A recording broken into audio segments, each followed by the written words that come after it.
오늘 본문의 말씀을 가지고 믿음으로 깨어 있으라, 그런 제목으로 말씀을 드리겠습니다.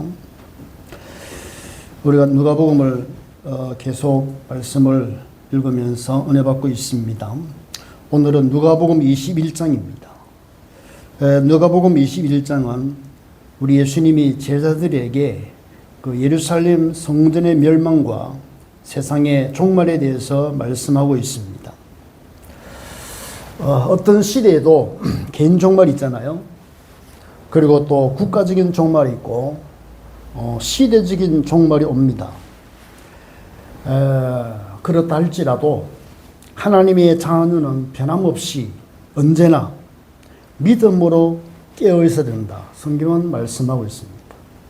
예수님이 쭉 이렇게 예루살렘 멸망, 성전이 다 무너지고 이렇게 된다고 말씀하시고, 그리고 또 세상의 종말에는 이런저런 일이 일어난다고 말씀하시면서 강조하신 것이 뭐냐니까 믿음으로 깨어 있으라. 그게 참 중요하지요. 믿음으로 깨어 있으면 세상에 어떤 일이 일어나도 상관이 없습니다. 자, 믿음으로 깨어 있는 사람은 어떻게 살아갑니까? 믿음으로 깨어 있는 사람은 하나님께 감사하고 그 중심을 드리는 것입니다. 오늘 예수님은 성전에서 사람들이 헌금하는 것을 보셨습니다.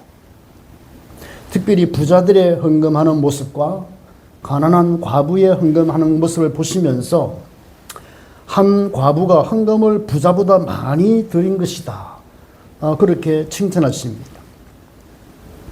오늘 성경에 보니까 부자들이 헌금함에 헌금 넣는 것을 보시고, 또 어떤 가난한 과부가 2렙돈, 다른 성경에는 한 고드란트라고 되어 있는데 2렙돈 넣는 것을 보시고 말씀하시기를, 내가 참으로 너희에게 말하노니 이 가난한 과부가 다른 모든 사람보다 많이 넣었도다.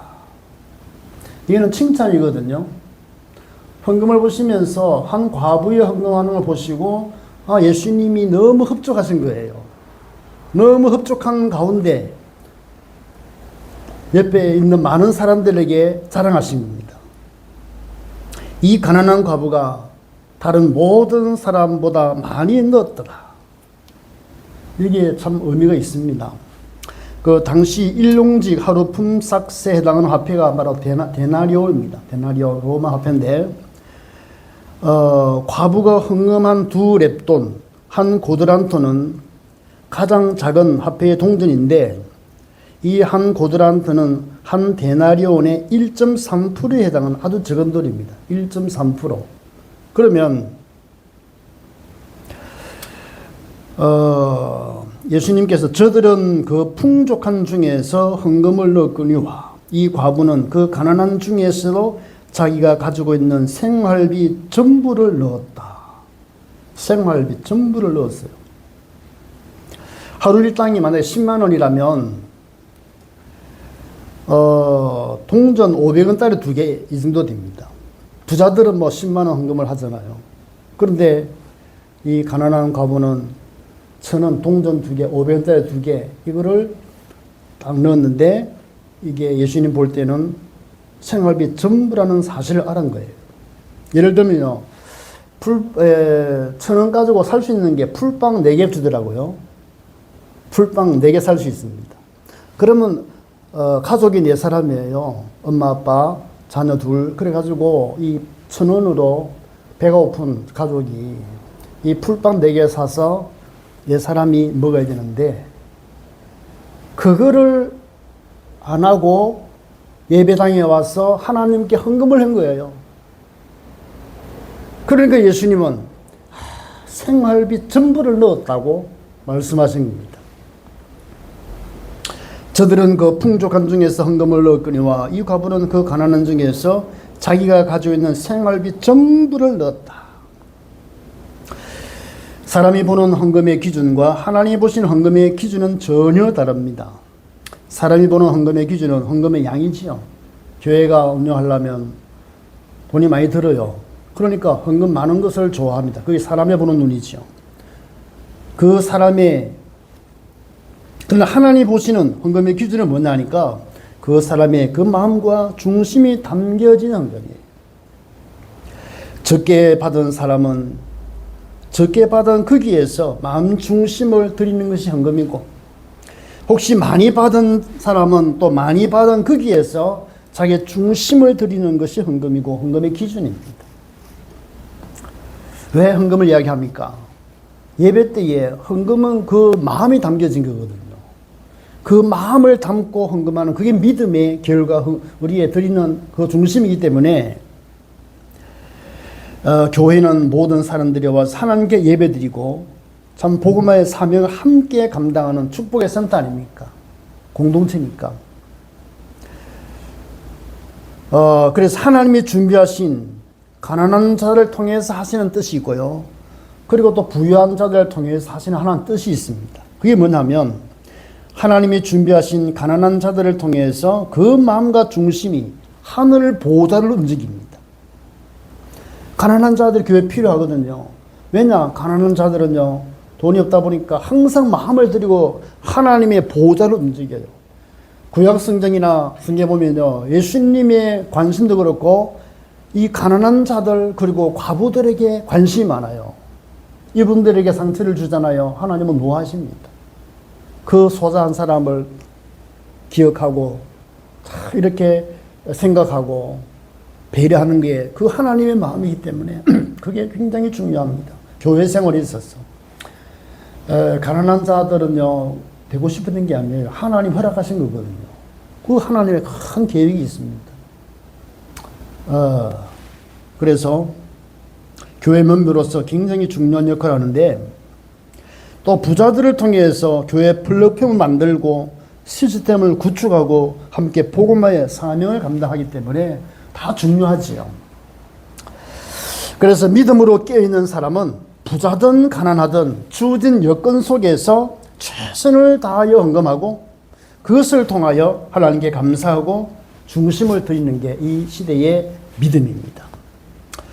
그리고 믿음으로 깨어있는 사람은 성전의 주인이신 예수 그리스도를 바라보고 믿는 오직의 믿음으로 살아갑니다. 깨어있는 사람은요 항상 오직 믿음, 오직 예수, 그 중심으로 살아갑니다. 제자들이 그 성전의 아름다움을 아주 칭찬했습니다. 성전이 크네, 성전이 너무 아름답네. 그럴 때 예수님은 뭐라고 했습니까? 이 성전이 돌 하나도 돌 위에 남지 않고 다 무너질 것을 예언하십니다. 예수께서 이르시되 너희 보는 이것들이 날이 이르면 돌 하나도 돌 위에 남지 않고 다 무너뜨려지리라. 예루살렘의 멸망을 예언하시잖아요. 그런데 예루살렘의 멸망을 예언하면서 인자의 재림을 또 말씀합니다. 항상 국가적인 종말이나 시대의 종말이 있을 때마다 비슷한 양상이 나타나거든요. 이럴 때에 우리 성도들에게 믿음으로 깨어 있으라 그렇게 말씀합니다. 예루살렘이 로마군에게 에워싸일 것을 말씀하시고 그때는 무조건 도망가라 경고하십니다. 믿음으로 괜찮을 거라고, 우리 예루살렘은 멸망하지 않는다고, 하나님이 함께 한다고, 이런 교리적인 신앙 백날해도 안 돼요. 하나님의 말씀은 그대로 성취가 되기 때문에 망한다면 망하는 거예요. 그런데 예수님의 그 말씀을 제대로 귀담아 듣는 사람 누가 있겠습니까? 아무도 없지요. 모르니까. 분명히 유대인을 향한 하나님의 그 심판의 날을 예수님께 말씀했고, 심지어 어느 때까지 심판을 받을 것인가까지 말씀했습니다. 이방인의 때가 찰 때까지 예루살렘은 이방인에게 짓밟힐 것이다. 이방인의 때가 찰 때까지 예루살렘은 이방인에 계속 짓밟힌다. 예루살렘이 무너지고 그때부터 복음이 이방인들에게 본격적으로 전거되는 거예요. 그래서 이방인에게 복음이 전거되면 그때 이제 예루살렘 회복되면서 일어납니다. 이런 걸 가만히 보면요, 세상을 알 수가 있는 거죠. 예. 역사적으로 예수님이 말씀하신 거 하나도 빠짐없이 다 성취가 됐습니다. 그러면서 예수님의 재림의 징조를 말씀하시는데, 그때 해와 달과 별의 징조가 있고 바다의 큰 소리가 나고 사람들의 두려움이 나타날 것이고 그때의 인자가 구름을 타고 능력과 큰 영광으로 오실 것이다. 여러분들 지금 어떤 시대라고 생각합니까? 확인해 보십시오. 그러면서 예수님이 징조를 말씀했는데 무화과 나무의 비유를 말씀했어요. 무화과 나무는 이스라엘을 상징하거든요. 비유로 이르시되 무화과 나무와 모든 나무를 보라. 무슨 말이죠? 무화과 나무는 이스라엘을 의미하고 모든 나무는 이스라엘 주위에 많은 나라들을 의미하거든요. 이스라엘과 그 주변 나라들을 가만히 보라는 거예요. 싹이 나면 너희가 보고 여름이 가까운 줄을 자연히 아나니 이와 같이 너희가 이런 일이 일어나는 것을 보거든 하나님의 나라가 가까이 온 줄을 알라. 진짜 요즘 시대는요, 잘 살수록 이게 마음에 안 들어와요. 하나님의 나라 온다, 재림, 주님 오신다, 관심이 없어요. 그게 이제 죽은 신앙입니다. 초대교회나 어느 때나 신앙의 왕성함이 있을 때마다 특징이 마라나타의 신앙이었어요. 주님은 재림하신다. 주님은 오신다. 그 믿음으로 살았어요. 그런데 세속화되면요, 특징들이 하늘에 소망이 없어요. 주님 재림 싫어해요. 왜냐? 지금 잘 사는데 뭐. 왜 하나님 없어요? 그게 바로 죽은 신앙이고 타락한 신앙입니다. 우리도 모르게요, 세속화된 요소들이 너무 많아요. 보이지 않는 하나님의 것보다요, 보이는 세상과 너무 좋아하고요. 세상 물결 따라 살고 푹 젖어 있으면서 또 그런 거를 좋아하고 그것 때문에 슬퍼하고 기뻐하고 이렇게 되면서 이 명맥만 하나님을 아래고 할 때가 너무 많다는 거죠.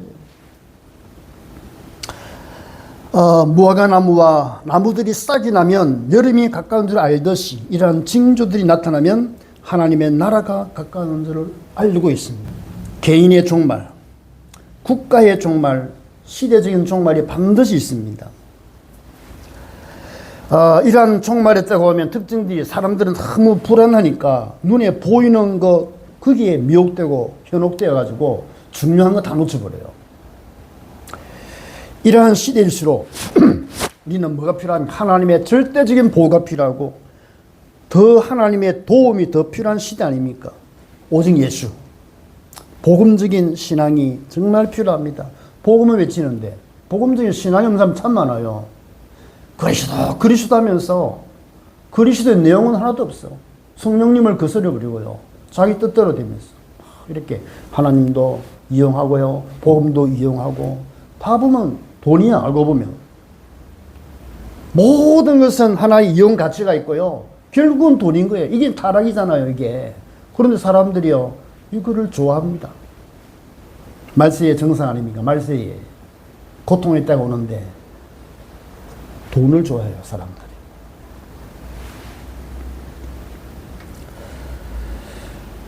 우리 대한민국을 보면서 참 하나님께 우리가 감사해야 되지 않는가. 우리가 한반도 역사를 가만히 보면요, 지금 어느 시대나 마찬가지인데 우리나라를 가만히 봐도 이 한반도 역사를 보면요, 끊임없는 외세의 침략을 당하고 평화라는 날이 별로 없었습니다. 지난 한반도 5천년 동안에 보면요, 1,000번의 전쟁이 일어났고 다 외세지만 따지고 보니까 5년에 한 번 전쟁이 있었어요. 5년에 한 번. 제대로 평화의 시대가 별로 없었어요. 늘 시달리고 강도에 시달린 우리 5천년 역사입니다. 그리고 지금으로부터 1,000년을 거슬러 올라가면요, 1,000년 동안에 외세의 침략이 20번, 내전을 포함해서 100번 전쟁이 있었습니다. 그 말은 뭐죠? 10년에 한 번 전쟁이 일어난 거예요, 우리나라가. 10년에 한 번 전쟁이 터졌으니까 얼마나 불안합니까, 사람들이. 예? 예루살렘 멸망할 그 당시나 어느 국가나 마찬가지로요, 어떤 위험이 닥치면, 재앙이 오면 다 불안하거든. 그런데 기적이 뭐냐니까, 우리나라 6.25 전쟁 이후에 70년간 한반도에 전쟁이 일어나지 않고 평화가 유지되었다는 것, 이게 얼마나 기적인지 몰라요. 여기에 대해서 우리 감사해 봤습니까? 세계 10대 강국으로 일어서가지고요, 이거 뭐 은혜고 큰 은혜인 거예요, 이게. 정말 이게 여기에 대한 감사를 해야 돼요. 우리가 복음 때문에 하나님이 우리 대한민국을 얼마나 보호하시고 축복하셨는지, 여기에 대한 우리가 감사를 얼마나 하는가 한번 돌아봐야 됩니다. 요즘요, 젊은이들 이런 생각 없어요. 계속 불만이 많잖아요. 감사가 없습니다. 많은 국제 정치 전문가는요, 이제는 이제 평화의 시대가 끝났다 그렇게 이야기합니다. 평화의 시대 끝났다. 민주주의가 되면 국가 간에 서로 영토 침범은 없을 것이라고 확신했는데 그 고정관념이 모두 깨져 버렸습니다. 지금. 그래서 지금 뭐 러시아와 우크라이나의 영토를 빼앗는 전쟁 오랫동안 진행됐잖아요. 인도와 파키스탄의 전쟁 있습니다. 영국과 프랑스를 비롯해서 유럽이 거의 이슬람화되어 버렸습니다. 그리고 동남아의 대부분은 이슬람 국가로 바뀌든지 그 영향을 받고 있습니다. 이슬람이요 기독교인들을 무참히 죽이는 전쟁을 끝없이 하고 있습니다.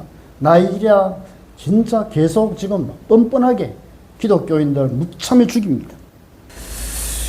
특별히 우리가 봐야 할 게 뭐냐니까 이스라엘과 이 하마스의 전쟁이거든요. 이게 바로 우리 종말 시대에 뭔가 우리에게 많은 메시지를 주고 있습니다. 그런데 신기한 것은요, 중동의 나라가 여러 나라가 있는데 이게 이제 이슬람으로 뭉쳐 있거든요. 이슬람의 특징이 뭐냐면요, 기독교를 공격적으로 박해하는 단체 아닙니까?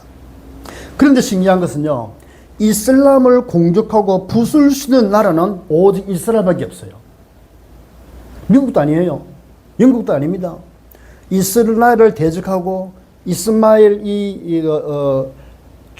람을 공격할 수 있는 유일한 국가는요, 이스라엘이에요. 지금 이스라엘이요, 네타냐후 총리를 중심해서 계속 지금 공격하고 있잖아요. 이게 이제 뭐를 의미한다는 말이죠, 지금. 기도해야 됩니다.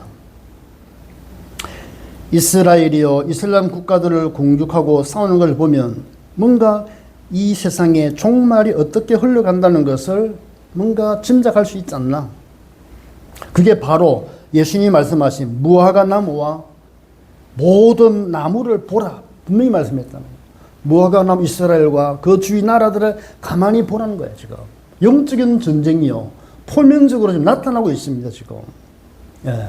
그러는 가운데 지금 이방인들에게 복음이요, 엄청 많이 확산이 되고 있는데 이게 대한민국이 바로 여기에 지금 쓰임받고 있어요. 많이 쓰임받았어요. 그런데 이 세계 복음화의 엄청난 흐름이요, 뭔가 지금 가로막고 있고 무너지고 있는 이런 상황이에요. 이럴 때 우리가 어떻게 해야 됩니까?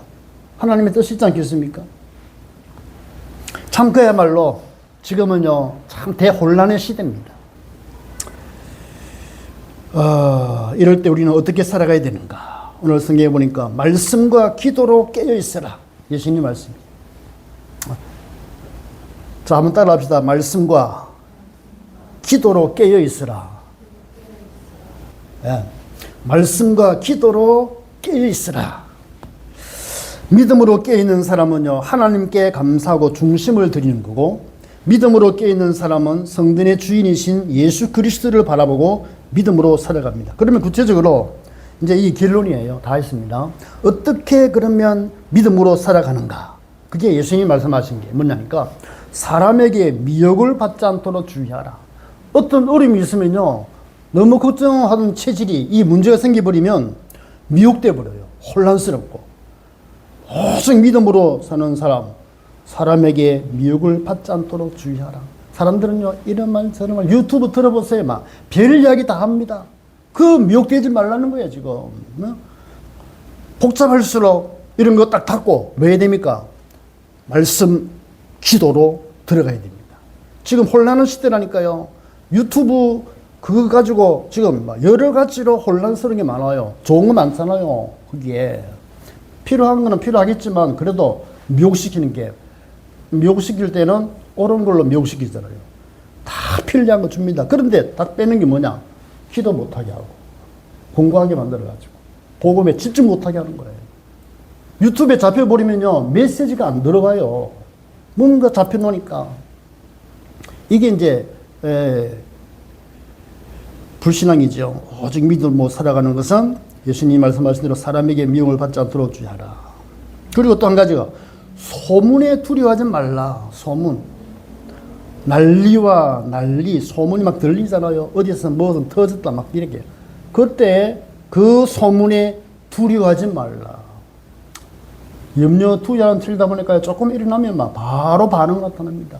지금 전 세계 뉴스가 다 나타나잖아요. 그런 걸 보면서 막 괜히 쪼리고 말이지, 두려워하고 말이지. 무조건 뭐 방구석에 처박혀 있으라 막 이런 식으로 두려워하면 안 되죠. 지금은 믿음으로 살아가야 돼요. 믿음으로 당당하게 써야 됩니다. 마지막으로 혹시 그러다 잡혔다. 잡혔을 때에 어떻게 합니까? 잡혔을 때에 문제가 일어나면요, 항상 이상하게도 기독교를 박해합니다. 국가든 어떤 곳이든 난리가 일어나고 문제 일어나면 항상 기독교를 비판해요. 이게 참 신기한 겁니다. 그럴 때 어떻게 합니까? 잡혔을 때 당황하지 말고 염려하지 말라. 그때도 염려하지 말라. 왜? 변명할 것을 주님이 주시고 그때그때 대처할 수 있는 지혜를 주시기 때문에 하나님이 너와 함께 하지 않냐? 네 억울함을 하나님이 아시지 않나? 하나님이 적절하게 도와주실 것이니까 걱정하지 마라. 구변도 주시고요. 그때는 또 지혜도 주시고 또 합당한 말을 함으로 해서 그 관리인을 감동시키기도 하고 움직이시는 것은 하나님이십니다. 그러니까 세상에 어떤 난리가 벌어져도 하나님의 자녀는 어떻게 해야 됩니까? 한마디로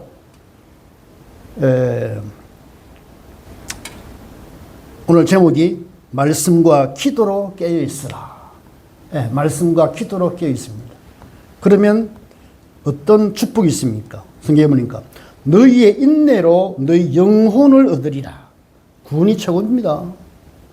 혼란스러워 가지고요, 구원 놓치는 사람 많아요. 그리고 끝까지 견디는 자가 구원을 얻을 것이다. 여기 축복이 다 있어요. 끝까지 견디는 자, 뭐로? 믿음으로, 기도로, 정신 차리고 주님 딱 보는 자는 그 어떤 사건 속에서도 구원을 잃지 않고 구원을 받을 것이다. 이게 영원한 승리입니다. 세상의 것들 때문에 중요한 걸 놓치는 경우가 많기 때문에 주님은 우리에게 이렇게 말씀합니다. 끝까지 믿음으로 견디라.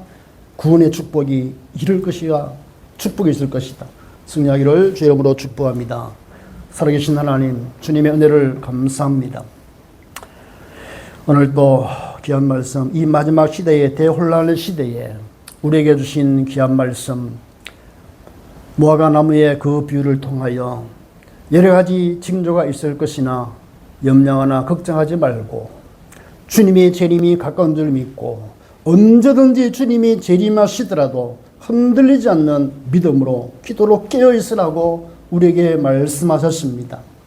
난리와 난리, 별소리 다 있지만 세상은 여러 가지 요동치지만 염려하거나 두려워하거나 걱정하지 말고 하나님의 자녀는 주님을 바라보고 믿음으로 서 있으라고 우리에게 말씀하셨사오니 끝까지 믿음의 인내를 갖고 믿음으로 든든히 서서 믿음의 망대가 든든히 서고 믿음의 여정을 힘껏 걸어가고 믿음의 결국은 구원이 오니 구원의 이 역사에 온전히 쓰임받는 우리 교회와 성도 될 수 있도록 주께서 축복하여 주시옵소서. 감사드렸고 예수 그리스도 이름으로 기도하옵나이다. 아멘.